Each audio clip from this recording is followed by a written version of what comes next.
Screw વાળા fix દાંત. Hello મિત્રો, આપણી જોડે છે ચિમનભાઈ ચિત્રોડા.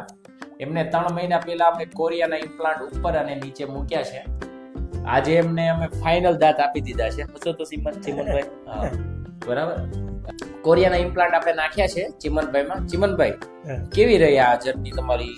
મજા આવી. હા, બરાબર. દુખાવો કેવો? કાંઈ દુખાવો કાંઈ. ઓકે, હમણાં કેવું લાગે છે આ દાંત? લાગે પહેલા જેવું લાગે. પેલા જેવું જ લાગે છે. બરાબર છે. ચિમનભાઈમાં આમ જોવા જઈએ તો અમે પેલા એમને એવું સજેસ્ટ કરેલું કે ઉપરની બાજુ ચોખ્ઠું બનાવો અને નીચેની બાજુ ફિક્સ કરાવો, કેમ કે નીચેની બાજુ જાડું હાડકું હતું, ઉપરની બાજુ પતલું હાડકું હતું. પણ પેશન્ટને થોડી ઉપકારની એવી કમ્પ્લેન હતી એટલે ના છૂટકે અમે ઉપરના ઇમ્પ્લાન્ટ મૂક્યા છે. થોડા હાડકામાં છે, થોડા બહાર છે. અને પણ આમ આપણે સૌથી બેસ્ટ કંપની હોય કોરિયાની એ જ ઇમ્પ્લાન્ટ મૂક્યા છે એટલે એનો સર્વાઈવલ રેટ આમ જોવા જઈએ તો વધી જતો હોય.